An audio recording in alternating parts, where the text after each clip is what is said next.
Hey amigos, ¿cómo están? Dios les bendiga, bienvenidos a su podcast Voces del Desierto. Soy Mike Lagos y estoy muy emocionado de poder estar con ustedes nuevamente en un nuevo episodio.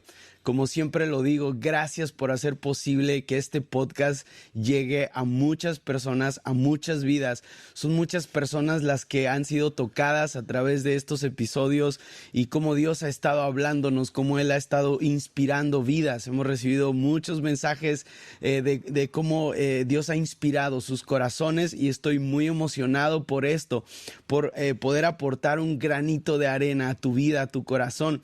Siempre te doy las gracias por impulsar este podcast a través de las redes sociales. Sabes que tenemos una comunidad en Instagram, así que puedes siempre compartir tus historias y últimamente el algoritmo nos ha estado favoreciendo cuando te quedas todo el episodio. No importa en cuánto tiempo lo escuches, si en 1, 2, 3 días, sé que a veces son largos, pero si tú lo comienzas a ver de principio a fin, el algoritmo nos ayuda y lo publica a más personas, así que si tienes la oportunidad de oírlo completo, será una bendición. Este día tengo un invitado de lujo, sé que va a bendecir tu vida. Solo te doy un breve spoiler, estoy grabando desde Córdoba, España. Estoy en mi alma mater, en la Facultad de Teología de las Asambleas de Dios de España, y sé que el invitado a continuación va a bendecir mucho tu vida. Jesús, Dios te bendiga, qué privilegio, qué placer tenerte aquí en mi podcast. Estás en mi casa virtual, aunque realmente estoy en tu casa, estoy aquí en la Facultad de Teología. Me siento muy honrado, Jesús Caramés, rector de la Facultad de Teología, tenerte en este podcast. Muchas gracias, Michael.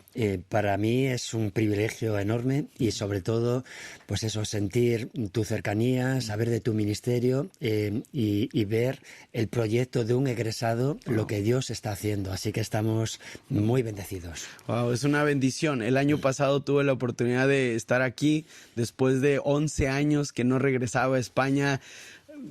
Quiero ser muy honesto, mucho tiempo soñé, pero no soñé de decirlo como una frase, sino literalmente soñé algún día regresar al seminario, entrar por las puertas del seminario, verte. Tengo un gran recuerdo, un recuerdo tan cálido de tu persona.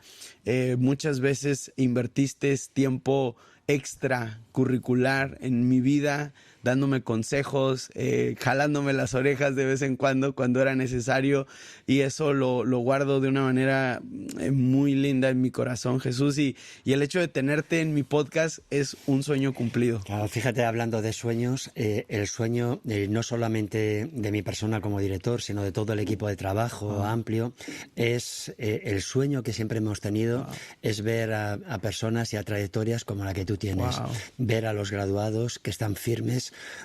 Tenemos este lema de preparando obreros fieles que se dedican a la obra, que ponen las manos en el arado y que están ahí extendiendo el reino de Dios. Así que por eso, pues este es un sueño también cumplido, y verte ahí, saber de tu ministerio. Vamos adelante en el Señor. Amén, Jesús. Sabes que una de las primeras cosas que se me venía a la mente cuando pensaba en que estuvieras en el podcast y poder tener unos minutos contigo es esa pasión que tienes por las escrituras, esa pasión que tienes por la palabra. Me impactó desde cuando yo fui estudiante aquí y verte durante todos estos años también es como una referencia. Y una de las cosas que siento yo que a pesar de el pasar de los años sigue estando en tu corazón es esa pasión. ¿Cuántos años llevas en esta institución, Jesús? Bueno, estamos haciendo ya 18 años. Wow. 18 años con muchos cambios, pero siempre con la misma motivación. Tenemos un lema que yo creo que es un lema de todo el profesorado también, de todos los que se dedican a la formación bíblica y teológica, y es el texto de Esdras, el capítulo 7, versículo 10, que recuerdas, dice que Esdras había preparado su corazón para estudiar la palabra de Dios, para cumplirla y para enseñarla. Y esta proyección es que no solamente es un privilegio, es que es una necesidad inherente, urgente, de conocer la palabra, de cumplirla y después de promocionarla, de enseñarla a otros. Esa es nuestra pasión. Y por eso sí, es una pasión que no se acaba nunca. O sea, yo creo que hasta el final de mis días, aunque ya en algún tiempo dejaré esta primera línea de batalla como director, pero yo estoy totalmente comprometido con la formación bíblica y teológica. Eso es lo que hace que una iglesia sea sana, que una iglesia sea próspera, porque es la palabra de Dios. Es la palabra de Dios la que cambia las vidas, es el Espíritu Santo. Tremendo, porque ver esa proyección a través de los años y ver la evolución también de la iglesia y los ministerios nacientes, creo que al final esa es la recompensa más grande que uno puede tener en la historia de la iglesia. Digamos que la iglesia ha sido cargada en los hombros de gigantes que no se rindieron, que dieron la milla extra, y al final creo que esas, digo, si podemos hablar de pequeñas coronas o pequeños diamantes en las coronas, digo, aunque al final un día estaremos todos delante de él y vamos a tirar nuestras coronas, pero creo que esas son las cosas que las escrituras pueden enseñarnos y digamos, potenciarnos. Y claro, yo llegué al seminario y una de las cosas que siempre me pregunté o quizás nunca tuve la oportunidad de preguntarte fue ¿cómo llegaste a este lugar? De las poquitas cosas que sé es que antes de ser rector de la facultad fuiste profesor, también tienes una larga trayectoria en el tema del deporte, pero claro, ¿cómo una persona así con esas aptitudes termina dedicando su vida a tiempo completo al... Sí, sin lugar a dudas, todos los sueños que tenemos delante del Señor, Dios los ve y va siempre por delante de nosotros. Yo recuerdo cuando fuimos creciendo en el Evangelio y tenía interés por formarme. Venía de una iglesia, bueno, era una iglesia en una ciudad, una iglesia pequeña, y no había muchas posibilidades de estudio, así que estudié la Biblia y teología a través de algunos seminarios a distancia. Mi pastor sabía que estudiaba allí, y una vez a medida que iba creciendo, tuve conocimiento de que existía un seminario de las Asambleas de Dios. Y claro, yo ya estaba casado, trabajaba secularmente, era obrero de la iglesia, estaba en el liderazgo de jóvenes, y algo que había en mi corazón era qué especial sería ir a un seminario, o sea, y prepararse y cómo me encantaría esto. Pero son esos sueños fugaces que están ahí y que quedan. Y fue, pues nada, yo me involucré después en mi formación con un programa de extensiones que desde el Consejo Ejecutivo de las Asambleas me derivaron a mí para que lo dirigiera, y alguien pensó que ese compromiso, esa intención de potenciar la formación bíblica a través de las iglesias, pues que estaba funcionando y que quizás pues que veían pues alguna cosa buena haría, y pensaron en darme una responsabilidad para dirigir este seminario, porque el Seminario de las Asambleas de Dios fue una cesión de la Iglesia Americana. Y en esa cesión, la Iglesia Americana, la Iglesia de las Asambleas de Dios de Estados Unidos, cogió un pacto y de algo así como que se puede hacer el trasvase con una condición que haya un director español. Así que se pensó en esa posibilidad. Yo recuerdo, yo trabajaba de director en una escuela pública, éramos pastores ya en una iglesia en la ciudad de Ferrol, en el norte del país. Todo iba bien, todo estaba bien asentado, la iglesia creciendo, el ministerio funcionando, y de repente fue la propuesta de déjalo todo y pasa a servir allí. Pero rápidamente se conecta con estas cosas, ¿no? Ese sueño de ir a un seminario, y de repente pues ya no solamente vas como estudiante, que lo he sido también, pero vas ya como director, como responsable a un mundo fascinante. O sea, y fue así, es un milagro del Señor. Cuando se nos dijo esto, recuerdo a mi esposa, y la primera reacción es imposible, ¿cómo vamos a dejar la iglesia? Pero cuando Dios llama, de repente todo encaja de una manera muy especial, muy maravillosa. Y tú sientes en tu corazón esa convicción de que lo primero es hacer la voluntad del Señor, y la verdad que no nos costó nada dejarlo.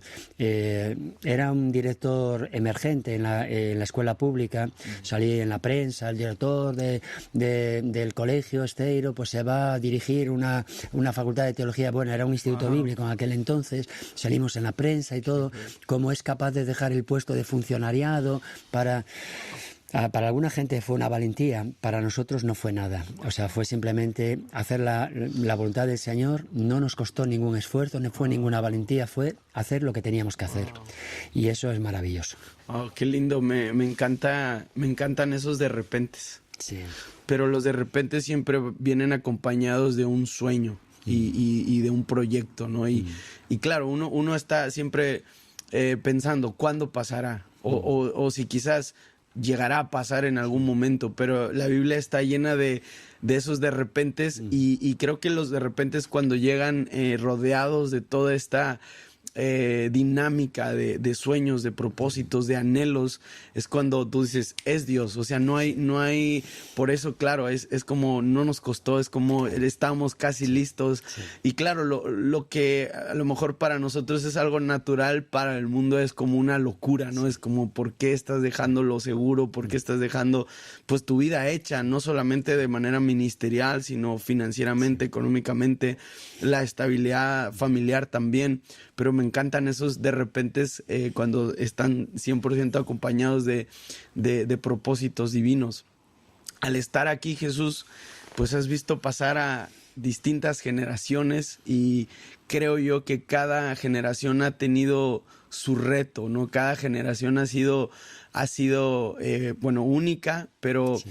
Una de las cosas que también venía a mi mente es cuáles han sido esos retos al ver pasar generaciones, al ver pasar el evangelio en España está creciendo, las iglesias están creciendo, hay un mover de Dios en este país.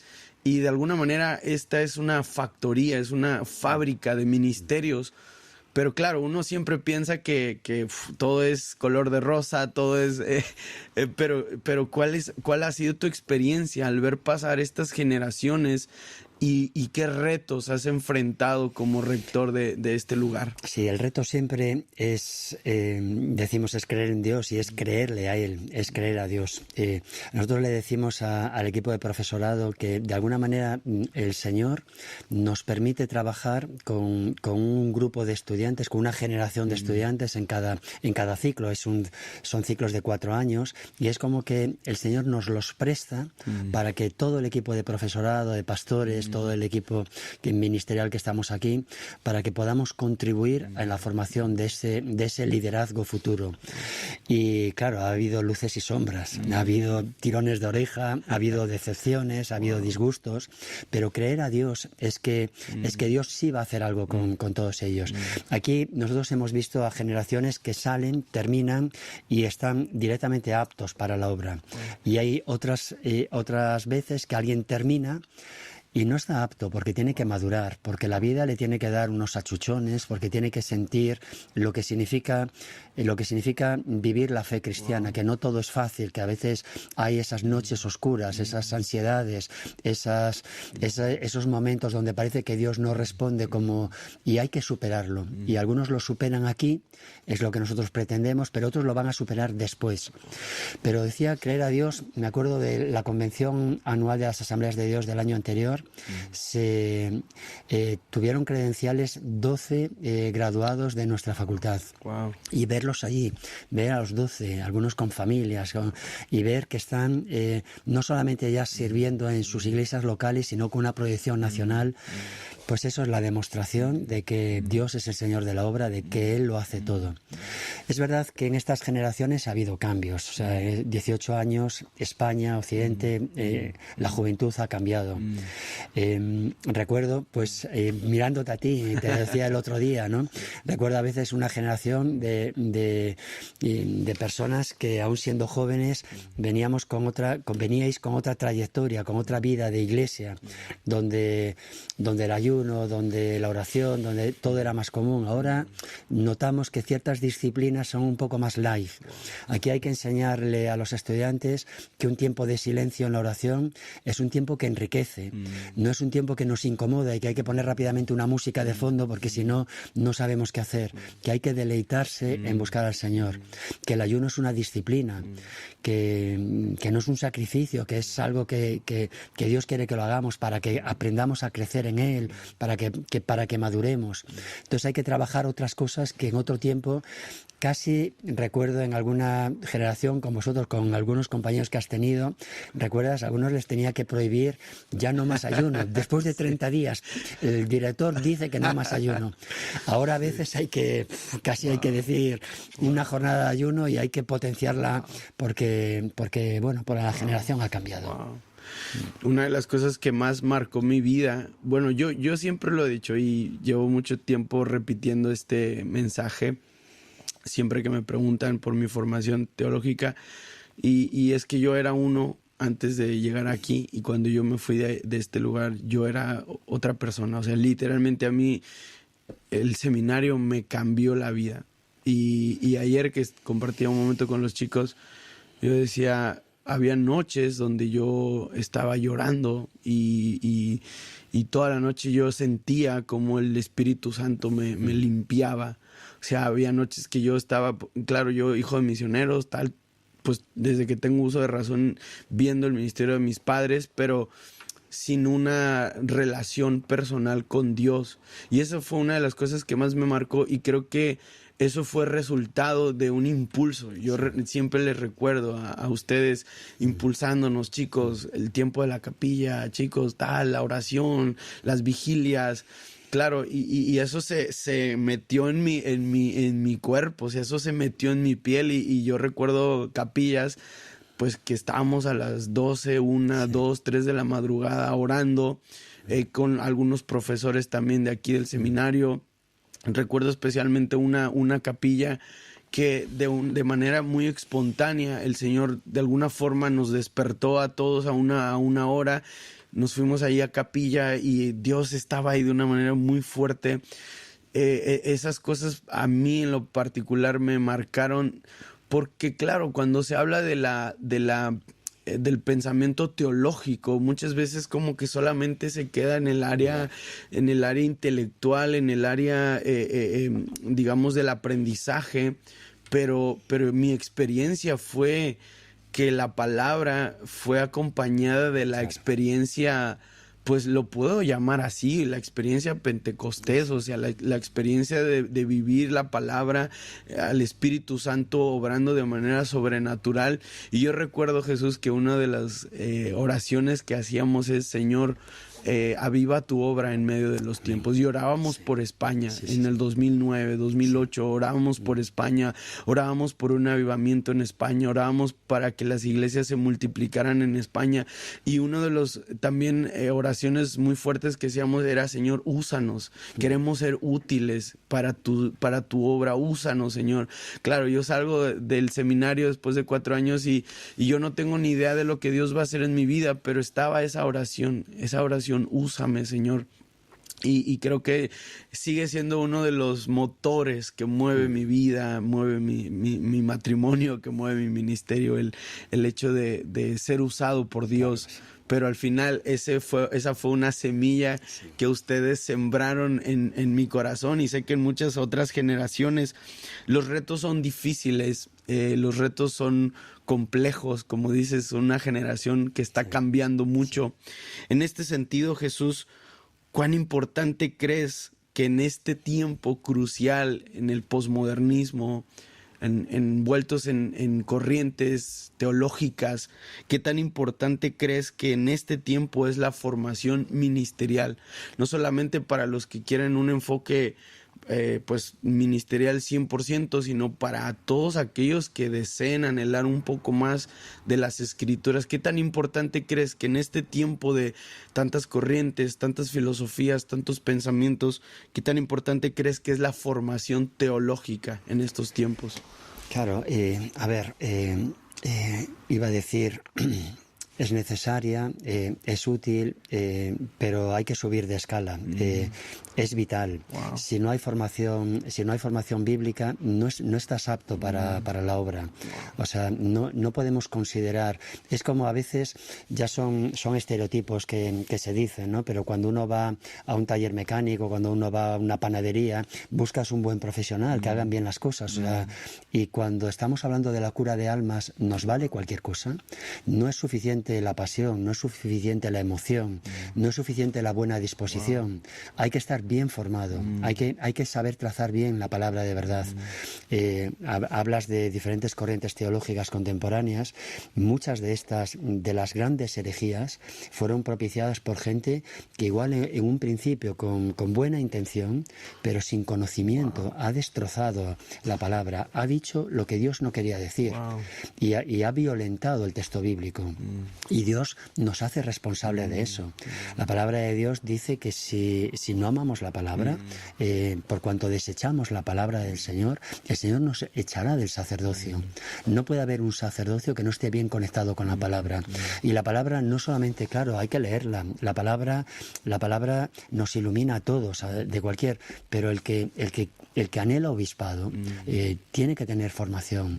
¿Y dónde termina la formación bíblica? No termina nunca. O sea, siempre hay pasajes que nos fascinan, que tú ves un comentario, que si de Gordon Fee, que si de no sé quién, que cada vez te sorprende de descubrir lo que el Señor, la palabra de Dios, que es insondable, que es tan profunda. Lo que Él quiere es que los ministros del nuevo pacto seamos ministros que tracemos bien la palabra de verdad, porque en la palabra hay vida. La palabra es la que cambia las vidas. No podemos ser superficiales. Como decía, todos los desfases, lo que llamamos herejías, lo que incluso movimientos sectarios, muchos que tienen que ver con el cristianismo, nacen de interpretaciones erróneas.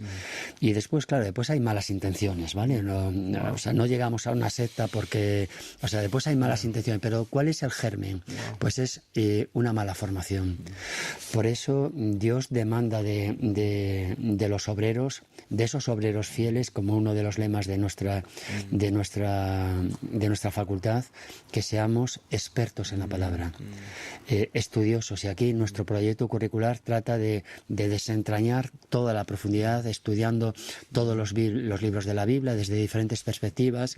Y cuando uno termina, siempre hay una cosa que a mí me encanta. Cuando alguien viene en primer curso, pues a lo mejor creía que sabía algo y entras en primero y dices, uff, cuando estás en segundo sigues un poco en lo mismo, pero cuando ya estás en tercero siempre hay como un ímpetu y dices, ahora sí que ya sé algo, ya estoy en tercero. Pero fijaros, siempre pasa así, cuando llegan al cuarto y salen, se dan cuenta de que no saben nada, de que hay tanto que aprender, hay tanto que estudiar, y eso es lo relevante. Así que sí, el estudio de la palabra es absolutamente fundamental, prioritario, necesario, urgente, vital. No puede haber ministerio si no hay formación bíblica de peso y bien organizada. Yo recuerdo que cuando pues regresé a México, yo realmente no sabía bien hacia dónde se iba a enfocar mi ministerio. Quizás pensaba misiones o pastorado o tal. El Señor empezó a abrir puertas para que yo empezara a predicar en varias partes en México.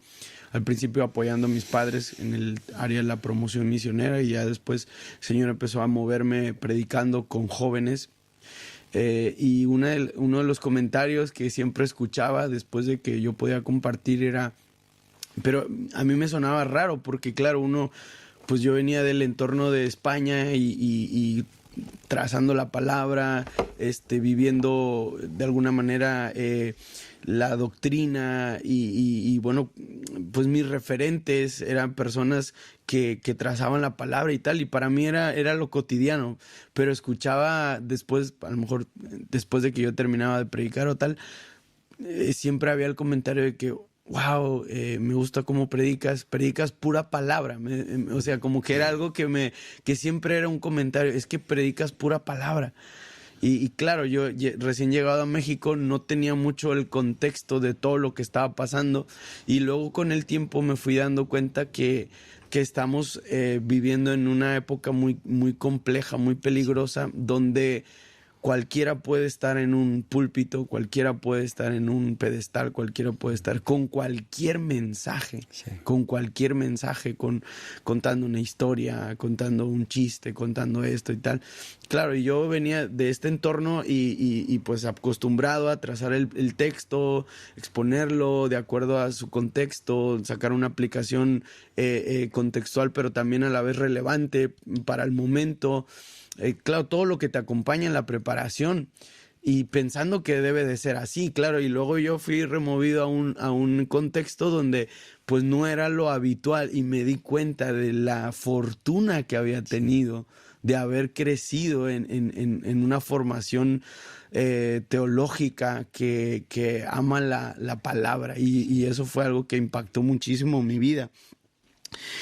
Cuando nosotros pensamos, Jesús, en estos peligros que vienen, estas corrientes, ¿cuáles son esos posibles caminos que se pueden encontrar dentro de las corrientes teológicas cristianas en este tiempo? Esos, como que esos surcos. Claro, a ver, ha habido tantas desviaciones, podríamos hablar hay un concepto que en el pueblo cristiano lo entendemos bien, o por lo menos aquí en Occidente, que es el yihadismo islámico. La yihad, los extremismos, el fundamentalismo. De misma manera podemos hablar de un fundamentalismo cristiano. Wow. Es una palabra que yo recuerdo en mi juventud decir que era fundamentalista, estaba bien visto, porque me estaba fundamentando en las Escrituras, pero ahora nos han robado el término. El concepto fundamentalista está equiparable a ese yihadismo, a un ver unas limitaciones, a hacer una interpretación de la palabra limitada. Hay textos como, por ejemplo, el apóstol Pablo cuando habla a los colosenses y dice algo así como: esclavos, obedeced en todo a vuestros amos. Uno se queda así y puede decir, pero entonces la palabra de Dios está a favor de los esclavos. Dios quiere que seamos esclavos. Sabes que en algunos tiempos de la historia los propios empresarios que conocían el texto decían a los cristianos: no pueden ir a una huelga, no pueden protestar, porque esclavos, obedeced en todo a vuestros amos, porque esto es lo que agrada a Dios. Pero ¿es esto el mensaje de Cristo? ¿Es esto lo que quería decir? ¿Qué es lo que sesga, lo que corrompe el Evangelio? Es no ver todo el consejo de Dios. Tenemos que ver todo el consejo de Dios. Podemos ver, vale, este texto está aquí, pero ¿qué es lo que quería explicar el apóstol? ¿Qué es lo que el Espíritu Santo quería decir? ¿Realmente quería decir esto o qué? Porque Dios no ampara la esclavitud. Dios, cuando vemos todo el consejo de Dios lo tenemos que meter dentro de un contexto, ¿no? Como por ejemplo el texto del apóstol Pablo a Timoteo: la mujer se salvará engendrando hijos. Fíjate cómo determinado tipo de interpretaciones sesgadas, fundamentalistas. Yo con ese texto podría decir, bueno, una mujer que no tiene hijos no es salva, claro, porque la mujer se salvará engendrando hijos. Pero es eso lo que el Espíritu Santo quería decir. Entonces, ¿qué es lo que propicia todo este tipo de desviaciones? Después podríamos hablar confesión positiva, evangelio de la prosperidad, desfases en la guerra espiritual, de conquistando al hombre fuerte, derribando fortalezas. Todas estas historias que han llegado por ahí, ¿de dónde nacen? Nacen de una interpretación sesgada de la palabra. Es como que hay algo de verdad, pero también hay algo de mentira. Y eso es como este texto de Apocalipsis, ¿no? Por cuanto eres tibio. O sea, como hay algo de verdad y algo de mentira, y eres tibio, y la palabra de Dios es tan contundente, te vomitaré de mi boca. Porque la tibieza corrompe. Y por eso nosotros tenemos que ser genuinos, ver todo el consejo de Dios. ¿Cuál es el equilibrio? ¿Okay? Pues profundizar en todo el consejo de Dios. Vemos un texto: la mujer cae en la congregación, seamos de cualquier denominación. Dios quiere decir esto. Dios quiere que una mujer no puede predicar, no puede enseñar, no puede hablar a un hombre, no puede dar el testimonio, la palabra de verdad a otro. ¿Cuáles son las limitaciones? ¿Qué es lo que Dios dice? Y cuando lo vemos de otra manera, quizás podemos entender otra perspectiva. Pero cuando acotamos el mensaje y no vemos más allá, nos hacemos fundamentalistas, nos hacemos, permitidme que diga esta expresión dura, fuerte, ¿no? Yihadistas. De alguna manera, es así. O sea... Es algo muy, muy interesante porque creo que la misma cultura se está polarizando. Y creo que precisamente ayer estaba charlando con un amigo y hablábamos de estos polos. Mi ministerio me lleva por muchas partes del mundo predicando y claro, yo no me cierro a solamente un tipo de iglesia, voy donde Dios me envía, ¿no? Claro, obviamente guardando ahí ciertas limitaciones en cuestiones sobre todo doctrinales. Me tocó alguna experiencia muy, muy terrible de estar en un lugar y decir, ¿qué estoy haciendo aquí? No debería estar aquí. Al final llego, predico y tal y me voy. Pero en medio de esta situación veo que estamos en polos muy, muy opuestos. O estás en una doctrina, digamos, con este tipo de sesgos fundamentalista en el mal sentido de la palabra, o estás en este otro extremo de el evangelio yupi yupi, ¿no? El evangelio light y tal. Qué difícil, Jesús, es encontrar un equilibrio. Qué difícil en medio de esta generación es encontrar el equilibrio. ¿Cómo podemos encontrar el equilibrio teológico, doctrinal, en medio de esta polarización teológica? ¿Cómo podemos encontrar el equilibrio? Claro, eso, es un proceso complejo, porque ahí estamos hablando de madurez cristiana. A veces recuerdo a mis estudiantes, es decir, por ejemplo, desde otro tipo de perspectivas, ¿no? Desde otro tipo de creencias, como por ejemplo pueden ser los católicos, con la penitencia y demás, tienen algo tangible. O sea, yo he hecho algo mal y me han dicho, pues para que esto sea perdonado, pues o golpéate o vete de rodillas a algún sitio o haz esto o repite estas cosas tantas veces. Es como que yo he hecho algo para expiar esa culpa. Ahora, vamos al Evangelio y Dios no me pide que haga nada. Wow. Dios solo me pide confesad vuestras transgresiones al Señor. Y ahí es madurez, porque ahí es, ¿de verdad el Señor me ha perdonado? ¿Me ha perdonado? No he pagado nada. O sea, y crecer en esa realidad de sentirnos perdonados, de sentirnos salvados, de sentirnos protegidos, de sentirnos amados, es un ejercicio de madurez cristiana. Para algunos es más sencillo, lo tangible. Pues me he golpeado el cuerpo, por exagerar, ¿vale? Me he golpeado 20 veces, me ha dolido, ya he pagado. Entonces me siento, como hay algo tangible, siento que lo he conseguido. Pero en el Señor, Dios habla de otra cosa, es la gracia. Y la gracia, como decía este teólogo que conocemos, Bonhoeffer, con el libro este tan especial, El precio de la gracia, ¿no? La gracia barata que él denunciaba, la gracia barata puede ser una desgracia. Y por eso a veces necesitamos algo tangible. Pero ¿qué es lo tangible para el Señor? Es la vida en el Espíritu. Es saber que el Espíritu Santo está dentro de cada uno de nosotros, gimiendo con gemidos indecibles, más allá, clamando por nuestra santidad, por nuestra consagración, por nuestra madurez. Así que sí, es un proceso complejo. ¿Cómo lo diligenciamos? Pues volvemos otra vez a lo mismo, a profundizar en la palabra de Dios, a conocer al Dios que se revela en las Escrituras. Conociéndolo es que sentimos esta libertad. Hay un lema que yo lo he tomado para mi vida fascinante. Conoceréis la verdad y la verdad os hará libres. Wow. Libres de la culpa, libres de las tradiciones, libres, y sentirnos la libertad de verdad que da un poco de miedo. Pero eso es lo que hace el Espíritu Santo, eso es a donde Él nos quiere llevar. Y la única manera de llegar, de transitar por este camino, es profundizar en las Escrituras, es deleitarse en esa palabra del Señor, que como dice el texto de Hebreos, y cómo nos edifica, cómo traspasa nuestro corazón como una espada de doble filo, y cómo de alguna manera nos instruye, ¿no? El espíritu del anticristo es un espíritu de mentira. Y creo que uno de los retos más grandes para la iglesia contemporánea es discernir la mentira. Y creo que los tiempos son tan complejos donde es fácil o atractivo inclusive pisar la mentira o esa verdad disfrazada de media verdad, media mentira. Hace poco estaba viendo una polémica muy grande con relación a la Iglesia Católica, y es un escrito del Papa Francisco, una encíclica llamada Fratelli Tutti, que fue aplaudida por todos los sectores de izquierda del mundo. O sea, fue un boom.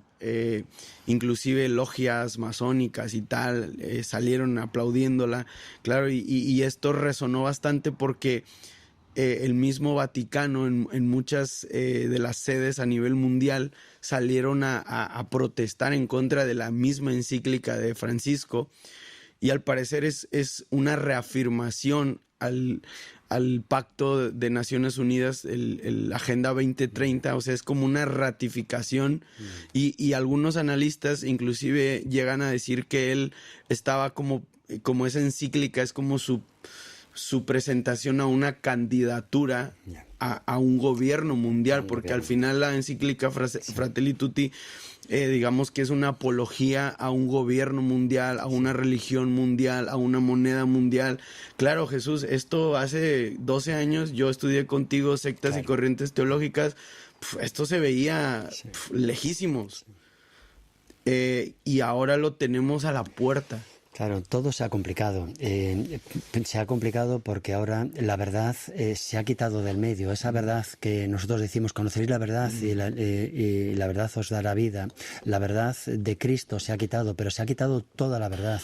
Ahora mismo, por ejemplo, aquí en España es muy común, hay una manifestación y un sector dice en la prensa, en la prensa, dice 200.000 manifestantes y otros dicen 400. Wow. 200.000 y 400. Eso, o sea, están mintiendo descaradamente. Como nadie se atreve a decir nada, entonces dicen lo que dicen. Yo recuerdo en mi época de adolescente, cuando alguien quería decir que algo era verdad, decía es que salió en la tele. Y se asumía que se hizo público, es verdad. Pero ahora no, ahora todo es una mentira. Entonces la mentira se ha infiltrado, eso es el poder del diablo, o sea, se ha infiltrado de una manera que claro, se ha ninguneado por todos los lados, no hay una verdad, ya nadie se fía de nadie. Por eso, cada vez más, nosotros decimos aquí, recordamos a los estudiantes, hay que conocer la palabra, pero hay que vivir la palabra. Wow. Hay que vivir en el poder del Espíritu Santo. Un poder del Espíritu Santo que se manifiesta y que calla las bocas. Que al final es como aquel ciego, yo no entiendo nada, pero lo que sé es que antes era ciego y que ahora veo. Wow. Y Dios nos está llevando a la Iglesia del siglo XXI a esa realidad, a una realidad que trasciende por la obra de Dios, magnífica de Dios, porque ahora ya nadie se fía de nada. O sea, estamos con las guerras de Ucrania y todos mienten, nada es creíble, ya no te puedes fiar de nada. Imágenes terribles, algunas hasta son montajes, otras ya sospechas que son montajes, otras son verdaderas, pero ya tampoco nadie se lo cree. ¿Cómo hemos llegado aquí? ¿Y de qué manera afecta esto al Evangelio? Por eso enfatizábamos antes, ¿no?, la necesidad. La formación bíblica es vital, claro que sí, pero nosotros creemos en la formación bíblica presencial, en una formación de carácter, en un vivir la palabra, pues como contabas, que ha sido tu experiencia. A veces en el tiempo de estudio, con lloros, con soledad, con tristeza, pero cómo Dios nos sostiene, eso es lo que tiene que ver a la gente. La sociedad está cansada de palabreros, porque para escuchar palabreros ya no son solo las series, se enciende la televisión y en cualquier lugar y ya está. Sí. Me recuerdo que una de las frases que usaste en la asignatura que nos compartiste en el cuarto curso fue que la secta más grande del mundo era la Iglesia Católica. Y claro que está claro lo que está pasando. Jesús, ¿crees tú que dentro del pueblo evangélico, quizás esta pregunta vaya a ser un poco interesante para que tú la respondas? Claro, cuando pensamos en sectas, pensamos en la Iglesia Católica, pensemos en la luz del mundo. Hace poco vi un documental acerca de esta secta que es mexicana, nació ahí en México y con repercusiones muy fuertes. Esta otra secta no tan de carácter religioso se llama NXIVM, que tiene que ver con todo el tema de trata de mujeres y tal, muy fuerte. Claro, pero luego ves, por ejemplo, escándalos en esta gran iglesia llamada Hillsong. La pregunta es, ¿consideras que en este tiempo dentro del pueblo evangélico estamos pisando algunos territorios, algunas pinceladas? Claro, porque yo recuerdo la materia que nos diste y tal, y luego me fui para México, empecé a pisar ciertos territorios, ciertas plataformas, y dices, no sé dónde está la distinción. ¿Piensas que en este tiempo el pueblo evangélico está pisando ciertas...? Sí, hay que ser cuidadoso, porque una cosa es cuando hablamos de sectas, hablamos fundamentalmente de abuso espiritual, de control de la consciencia, de anulación de la libertad, de anulación del individuo. Eso llevado a un extremo. Después tiene el otro condicionante, cuando hablamos de sectas desde una perspectiva teológica, cuando metemos el concepto de herejía, de algo que distorsiona ese mensaje de libertad que el Señor nos quiere dar. Pero también hay que, eso sería un extremo, ¿vale? Pero también hay actitudes sectarias. Y actitudes sectarias, ahí nos hemos visto reflejado muchas veces. O sea, somos una iglesia.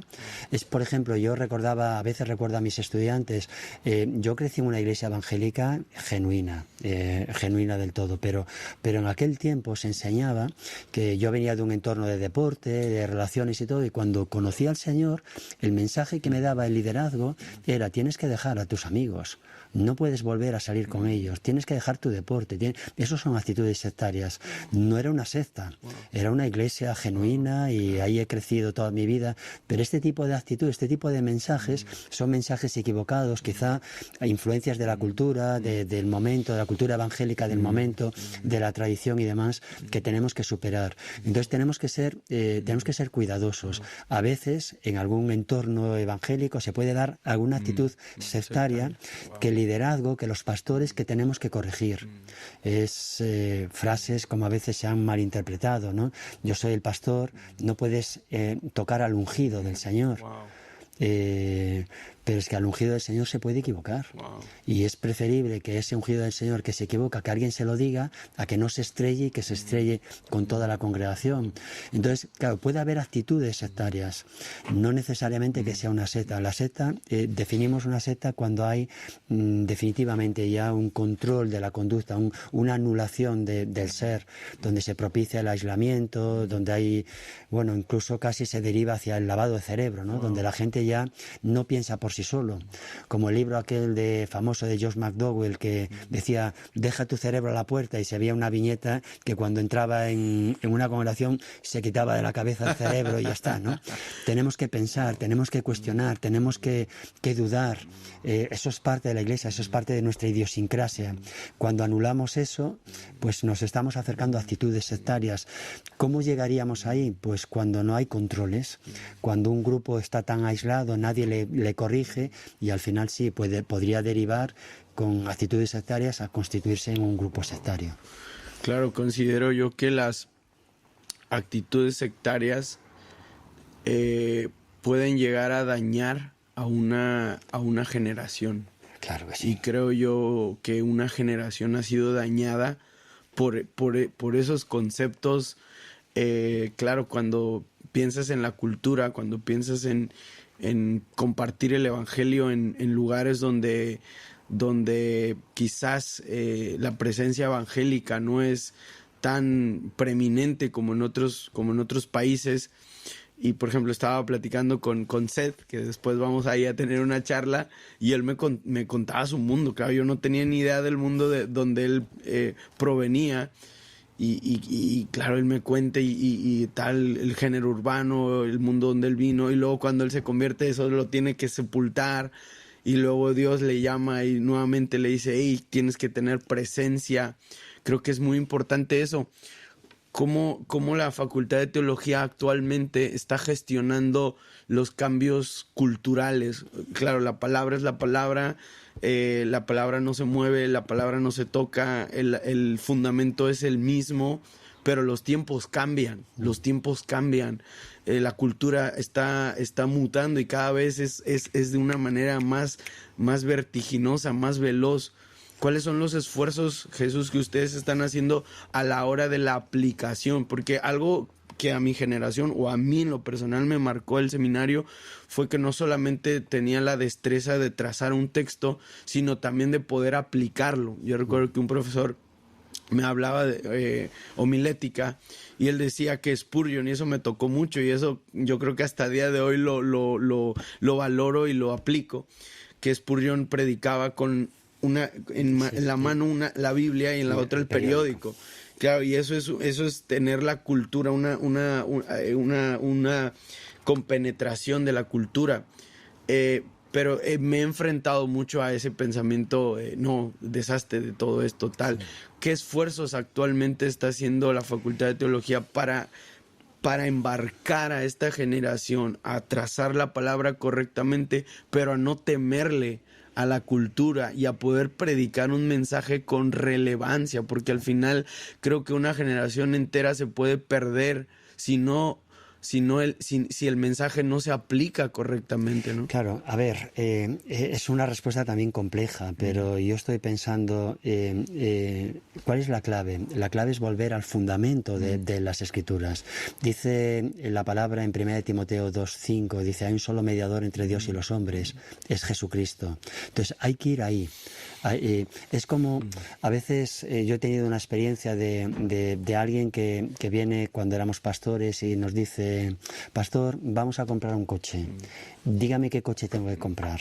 O sea, si yo le doy esa respuesta, lo que estoy es trazando desde mi concepción cultural, desde mi pensamiento, desde mi cosmovisión, esas personas eran de origen latino, desde mi cosmovisión occidental estoy proyectando una manera, podría ser lo del coche, la manera de vestir, lo que fuera, estoy proyectándome, pero la palabra de Dios nos dice que el único mediador entre Dios y los hombres no es el pastor, no es el líder, es Jesucristo. Entonces, el enfoque es, vale, necesitas, claro, una cosa es un consejo de amigo y de lo que sea, obviamente, ¿vale? Salvando esas distancias. Pero ahora pídele al Señor sabiduría, dile a Dios que te enfoque, dile a Dios cómo puedes liberar esto. Y ese Dios en el que creemos es un Dios supracultural. Si no, nosotros estamos trazando nuestros propios... Es como si un joven me dice, aquí hubo profesores que les molestaba a estudiantes, hubo una época también, porque pasamos diferentes generaciones, ¿no? Entonces hubo estudiantes que de repente están en clase con la capucha todos, y había... Amén. Y había profesores que decían, no lo soporto, no soporto, porque para ellos, porque venían de otro contexto cultural, para ellos, por ejemplo, estar en una zona cubierta con gorra, pues era un símbolo de maleducación. Claro, pero tenemos que trascender a este tipo de gestos.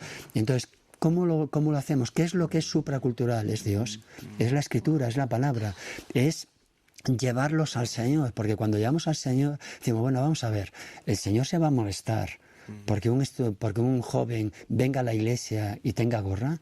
El Señor lo que quiere es que escuche la palabra. El Señor lo que quiere es que tocar su corazón. ¿Qué le da? Igual si viene con gorra, sin gorra, si viene con la camisa de fuera o con los pantalones rotos. Pero es ese enfoque. Entonces, claro, estamos tratando de llegar ahí, pero es verdad que la cultura hay que trabajarla bien.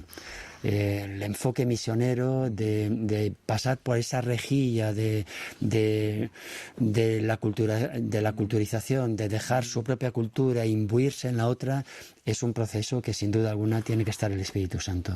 Es un reto muy grande, muy grande. Últimamente he estado estudiando fuerte el pasaje donde el apóstol Pablo llega a Atenas, porque mi predicación ha mutado, mi predicación... Claro, cuando yo llegué de aquí de España a México, yo tenía el síndrome de Lutero y tal, y quería rasgarme las vestiduras por todo lo que veía, como con una sensación de querer arreglar algo que está totalmente roto. Y a modo que el Señor fue alineando mi ministerio, lo fue alineando más al entorno juvenil. Entonces me di cuenta que yo predicaba y hería, pero no sanaba. Pegaba unos palos y luego me iba tan ancho y claro, por la gracia y la misericordia de Dios, pues jóvenes eran tocados por Dios, el Espíritu Santo, tal, la palabra nunca vuelve vacía. Pero claro, yo me di cuenta que estaba predicando un mensaje que es real, que es fundamental y tal, pero no estaba poniendo digamos que la curita, ¿no? La salvación, la sanidad. Entonces mi mensaje fue mutando. Veo al apóstol Pablo llegar a Atenas y cambiar todo su discurso, ¿no? Su forma de predicación, y dice que empieza a dialogar con la gente. Hay una frase que él utiliza que dice que le produjo un celo, ¿no? Que el celo de Dios pero ese celo no lo hizo como cortar cabezas, sino todo lo contrario. Así que se empezó a mezclar, empezó a hablar con la gente, tal. De tal manera, o sea, digamos, se empapó de la cultura que los mismos atenienses lo mandan a llamar al Areópago, ¿no? Y le dicen, háblanos de eso que has estado hablando en el camino, en las plazas, tal. Háblanos. Y es donde Pablo tiene la exposición en un lugar preeminente de la cultura. Jesús, ¿crees que tengamos nosotros un lugar en medio de esta cultura como teólogos, como pastores? ¿Crees que nosotros tengamos algo que decir en esos pedestales, no solamente en un púlpito, sino en la Cámara de Diputados, en un Senado? Es que si no lo tenemos, si no lo tenemos, el mundo está perdido. O sea, tenemos que tenerlo. Por eso tiene que haber creyentes en los colegios, tiene que haber creyentes en los hospitales, tiene que haber creyentes que son médicos, que son jueces, que son policías, que son militares. Hay cosas, por ejemplo, los que estamos en contra de las armas y de todo, con todo dices, pero prefiero que sea un creyente a que no lo sea. Claro. O sea, tiene que haber en toda la sociedad, porque la sociedad se va a permear con el Evangelio cuando la sociedad no se aísle, cuando esté en ese lugar. Entonces, tenemos un lugar, claro, Dios ya nos lo ha dado, simplemente tenemos que ocuparlo. Tiene que haber, en todos los estamentos sociales, tiene que haber creyentes, empresarios, creyentes, trabajadores, por todos lados. Tiene que haber políticos. Yo no estoy tanto en la creación de partidos políticos, sino de personas, porque todos somos políticos, claro, pero de personas que somos creyentes, que podemos decir otras cosas, que podemos tener otro proyecto de amor. Y con esto que recordabas, es verdad que a veces es una palabra fácil, ¿no? Ir en contra de todo y de todos, porque todos nos equivocamos, todos hacemos las cosas mal. Pero esa pregunta, ¿no? ¿Qué haría Jesús? Wow. Jesús, ¿qué hace conmigo? Cuando me ve, Jesús, vale, a veces me tiene que llamar la atención, ¿vale? Pero Él siempre lo hace tendiéndome la mano y diciéndome, estoy contigo para levantarte. Y nosotros como ministerios tenemos que seguir ese ejemplo. Es el ejemplo que reconstruye, el ejemplo que edifica. Nosotros estamos para edificar, para construir, para crear puentes, no para destruirlos. Así que tenemos que cambiar muchas cosas, pero sí, esa respuesta, tenemos un espacio cultural, claro que lo tenemos, solamente que tenemos que ser conscientes de ocuparlo. Una cosa más, aquí por ejemplo en España, como el sistema educativo se ha ideologizado mucho, muchos padres son actitudes muy respetables, dicen, quito a mis hijos de ese lugar, los quito, los meto en otro sitio para que no estén contaminados. Pero por otro lado, alguien tiene que pagar el precio. Si no hay creyentes ahí, si no hay padres ni hay niños creyentes, ¿quién va? O sea, dejamos que toda esa escuela se hunda, alguien tiene que estar ahí. Y si miramos a la historia de los que nos precedieron, ¿cuántos hijos de creyentes no estuvieron en los entornos educativos? Y cuando había una clase de religión o tal, los echaban al pasillo, los maltrataban, pero dieron un testimonio, que cambiaron y que tocaron vidas. Y ahora nos vamos a aislar, tenemos que estar en la educación. Nuestros hijos, como nosotros, tendrán que aprender a pagar el precio. Si los protegemos, si los metemos en una burbuja, los estamos aislando, no es lo que Dios nos ha dicho. Así que sí, tenemos que ocupar un espacio en la sociedad, es urgente, es necesario y sin duda alguna creo que es lo que Dios quiere. Sí, yo recuerdo pues cuando llegamos a España, estuvimos 2 años en Melilla, luego nos pasamos para aquí, para Málaga, Ronda, y ahí yo estuve en el instituto y pues me decían de todo, el hereje, el lutero, tal, mucho bullying, sufrí mucho bullying, pero una de las cosas que siempre recuerdo era, claro, aquí en España, el tema de la que le llaman la juerga, ¿no? El botellón y tal. Entonces yo recuerdo que los fines de semana, el viernes, todos mis compañeros como se habían puesto de acuerdo para extorsionarme, o sea, literalmente me ponían prueba tras prueba me decían, hey, que te pagamos el antro, los chupitos, tal. El tiempo de recreo me querían dar a fumar marihuana y yo no, aguantando como un horno. Y recuerdo que era algo muy curioso porque el fin de semana pues era eso, ¿no? Juerga, antro, tal, vicio, lo que sea.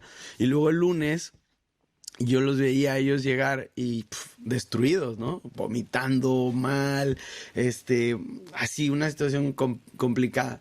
Y luego ellos me volteaban a ver a mí y yo estaba pues fresco, ¿no? O sea, bien, ¿qué hiciste el fin de semana? Pues ir a la iglesia, estar con mis padres.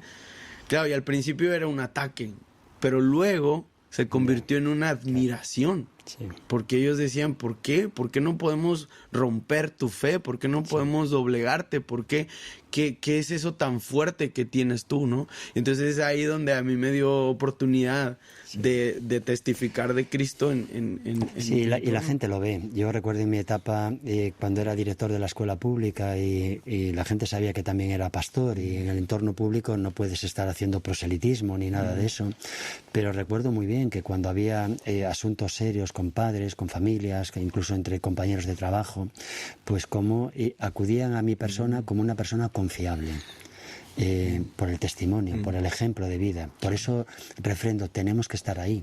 Eso es lo que cambia las vidas. Recuerdo a un profesor, un filósofo ateo, pasó un cáncer y en un momento de debilidad él me dijo, Jesús, que sepas que yo no creo, pero por favor puedes orar a Dios. O sea, wow. Es antítesis, ¿no? Un filósofo, pero como... Por si acaso. Claro, pero más allá de eso, ¿no? Porque ven el testimonio de integridad, de confianza en el Señor, de consagración, y entonces al final todo eso que representas choca, llama la atención. Y quién sabe, Dios, el Dios Todopoderoso, quién sabe de qué manera nos va a usar, de qué manera esa persona en algún momento de su vida se acuerda, coge una Biblia, o sea, no sabemos. O sea, por eso esa palabra que dice el texto bíblico de que tenemos que ser sal de la tierra y luz del mundo, tenemos que brillar, tenemos que estar en todos los lugares, tenemos que infundir. A veces no todo el mundo somos predicadores, ni somos evangelistas, ni somos, pero sí somos luz, porque Dios lo ha hecho.